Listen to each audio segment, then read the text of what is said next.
So if you haven't heard, Infinite the Jackal is officially alive.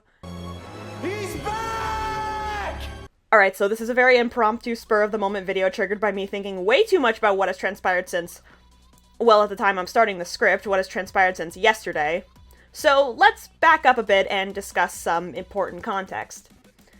So recently, Sega has been producing an audio drama centered around the Chaotix called the Chaotix Case Files. Initially, the fandom assumed this would be entertaining, but ultimately just a fun side project for the 35th anniversary. There weren't really any big expectations for the series to affect the status quo of the franchise, and aside from the series being the debut for the official Tangle and Whisper VAs, there weren't really any major plot twists. But then, Episode 6 dropped. Throughout the series, Vector had been trying to figure out what a mysterious file known as the Red Spectre means. In Episode 6, Sage says that she has a separate file under a different but familiar name. Phantom. A clue that helps Vector piece together who their culprit is. Now immediately the fandom concluded that they had to be referring to Infinite from the infamous Sonic Forces. I mean, it makes sense. Infinite was heavily associated with the item known as the Phantom Ruby, so it wasn't exactly a huge leap in logic. But still, many fans weren't sure if it was possible. Infinite was such a hated character by a large majority of the fandom, only appearing in a very hated game and also a mobile game that no one plays anymore. I mean, God, Mephiles had gotten more love in the past few years, including new official merch and an appearance in Sonato Generations. The mystery of the Red Spectre wasn't really, is the Red Spectre Infinite, but rather, is Sega actually going to commit to bringing Infinite back? It was admittedly a fun few days to be a Sonic fan, seeing all my friends react to this information with varying degrees of, are they actually going to do this? Surely not. And then, a week later, we got our answer. And they fucking did it! They brought him back and better than ever! Alright, so, a few things. Number one, he has a new voice actor, Alejandro Saab, and I'm gonna be blunt, he absolutely killed it. And I am being serious when I say this isn't biased because he happens to be the current voice of one of my favorite characters ever. Alejandro Saab managed to embody the vibes of a villain with a flair for the dramatic so well, while still being genuinely kind of intimidating. It immediately hooked me when I listened to episode 7. And this performance is especially admirable when you remember that this is an audio drama. There are no accompanying visuals to add to this performance, it's just voice work. But the energy present in his dialogue is so captivating, truly selling the vibes of a powerful, nihilistic antagonist that Forces was trying to achieve. Honest to God, massive props to Alejandro Saab, because I cannot imagine it was easy having to be the one to introduce the fanbase to a new take on one of their most despised characters.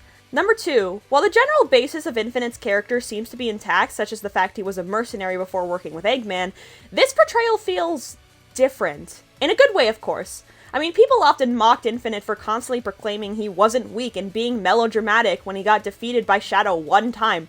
But this version of Infinite feels more properly defined. This new depiction not only leans more into his connection with illusion-based powers, but also portrays him as a more self-serving villain, not just a lackey for Eggman. And when he gloats in his monologue, it kind of feels more deserved based on how he carries himself. Number 3, to my surprise, many people were excited by this twist, rejoicing on social media and proudly proclaiming how happy they were over this comeback. I saw so many posts, both from people who were obsessed with Infinite and people who didn't care about the character. And a lot of people were laughing about how absurd this whole situation was, to revive such a divisive character in a podcast focused on side characters. Which, yeah, if you've been a Sonic fan for a while, this was a crazy moment. But I was surprised so many people were genuinely happy, because Infinite had quite the reputation in the fandom. So, a little Sonic history lesson for those who either weren't in the fandom back then or just otherwise might not know about the disastrous legacy of Sonic Forces. Released in 2017, this game was such a major turning point for the franchise because it was so widely despised that Sega was basically forced to lock in for every subsequent piece of major Sonic media. People hate this game. Not just for bad gameplay, bad dialogue, bad pacing, but for one key factor: missed potential. So much of this game can be summed up as that, and one of, if not the best example of that missed potential is Infinite. Infinite has a cool design, powers that could lead into a lot of creative challenges and storytelling, and a theme song that is iconic for all the wrong reasons. Okay, maybe that last point doesn't help my case. Anyway, what I'm trying to get at is when initial teaser footage of the character was dropped, many were genuinely curious as to what he could be like. It probably also helped that at this point in the fandom, the villain situation was getting kind of dire. Sure, Eggman was still a classic staple, but many were hoping for some kind of unique new villain. Especially because in 2017, the only recent-ish Sonic villains were the stupid Deadly Six, and even back then, people were already sick of them. And I would mention Lyric from Sonic Boom Rise of Lyric, but you probably don't even remember who I'm talking about, because who the fuck talks about Lyric from Sonic Boom Rise of Lyric? Infinite had a much more interesting design, fitting the potential for a genuinely compelling new villain. And then the actual game came out, and everyone hated him because he was laughably edgy and melodramatic. Well, not everyone, because while the actual game kind of fumbled his backstory and made it super confusing, there were many fans who genuinely enjoyed Infinite, not necessarily because of what he was, but because of what he could be. Sonic Forces is particularly a popular subject for fanfiction rewrites, and Infinite is often expanded upon in these rewrites, usually leaning into his mysterious backstory and filling out the blanks. One notable piece of Infinite's lore that is often reworked in Fanon is the Jackal Squad, Infinite's unnamed and deceased, depending on who you ask, band of mercenaries. Though the writers for the IDW comics have shown support for certain Fanon names, any information about these guys as, like, actual characters is pretty non-existent.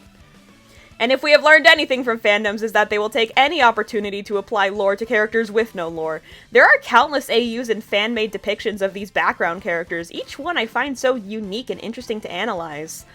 Because Infinite was originally called Zero during his conception, many people have taken to giving the other members names based off of numbers, but some people go a different route. But this is a pretty good example of the fact that Infinite and his surrounding lore had something for people to chew on, or more accurately, want to chew on. I myself happen to have a number of friends who love Infinite despite his flaws, one of which, being my friend Azzy, aka Dreaming in My Soup, had this to say about him. I get asked why I hyperfixated on Infinite of all characters quite a bit, and it's a fair question. Because he's a complete loser. In the end, for me, at least, it comes down to a couple different things. Mainly, I find his edginess and hammy villain speeches to be incredibly charming. I mean, consider how many think pieces there are on how there aren't any real Disney villains anymore. But Infinite knows what he is and embraces it. He's a sadistic, egotistical nihilist, and he relishes in that, and that's fun. His design is also so great. Simple, but strangely nostalgic. He's like those edgy wolf, or in this case Jackal, OCs you see on DeviantArt in the late aughts to early 2010s. Lastly, what I like about him, especially as a fanfic writer, is the play that you get with his character. He has defined character traits, and a particular way of speaking that I find makes him easy to write, but it's contrasted with his more ambiguous backstory and true motivations which leave so much room for exploration in fic. In short, he's my edgy loser boy, my favorite Barbie doll, my soppy wet uppie. And I think this is a pretty fair assessment of him. Infinite has all the right ingredients to be a memorable character. He just wasn't given the proper chance to explore any of those traits that actually make him interesting. But now he's back, and here's why his return is driving me crazy. I feel like the past few years of Sonic content have sort of been cleaning up the messes left behind by the 2010 Sonic era, but especially Forces. Frontiers, for example, is a game that heavily focuses on changing up the status quo for the core 4 Sonic cast, and notably, Tails mentions how he acted in Forces, a moment that a lot of people saw as the writers trying desperately to work around Tails' supposed character regression. I've even seen people complain about the fact that Forces is viewed as canon in media like the IDW comics, a story that directly picks up post-Forces. The shadow of Sonic Forces genuinely loomed over the franchise for so long. At least Sonic 06 ended with a canonical timeline reset, allowing for most of its damage to go largely ignored in-universe. Forces did not have that luxury. And I do kind of have to respect the writers for actually committing to Forces being objectively canon and trying so hard to make it work. However, it was clear for a while that they were also testing the waters with that. Mentioning the events of the game in Frontiers, having Whisper use the Wispins from the game, and having her entire traumatic backstory take place during the events of Forces, all of that is more cautious writing. Straight up bringing back Infinite is not. Attempting to give such a loathed character a second chance to shine is not easy. This decision was undoubtedly risky, but I honestly think it paid off. I think this is a sign that the writers might be willing to experiment with more abandoned or obscure characters, especially with how this return was more positively received. It was a bold move that could greatly influence the future writing of the Sonic world. Considering Sonic is such a vast franchise with so many abandoned elements, if Infinite allows for the writers to try certain storylines again, we could get some crazy awesome stuff. And I also think this is a chance to show off what Infinite can actually do, seeing as they gave him a cool scene to show off the lenses, which have, like, the exact same power set as the Phantom Ruby, but it's whatever. We might finally get some payoff to that potential we saw all the way back in 2017. And I think that's why I'm not alone in my excitement. Now, whether or not this revival actually means anything, that's yet to be seen. There is one factor of his revival that is still a pretty big mystery, that being the offhanded mention of Infinite having a benefactor. Whether this is a returning character or a completely new character, we currently don't know. I've seen many theorize that this will tie into the current IDW comics arc, a theory backed up by the appearance of the IDW originating Tangle and Whisper. Now, I personally don't want it to be Starline, because I prefer Starline being dead yet haunting the narrative. Maybe it could connect back to the Jackal character in the Chaotix-themed one-shot.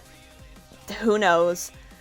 But this does seem to be setting up for something more, so I'm optimistic that Infinite is actually here to stay this time. I am writing and posting this before the finale of the Chaotix case files next week, but I am hopeful. Let's pray they don't kill him again. And if they do, comment your condolences.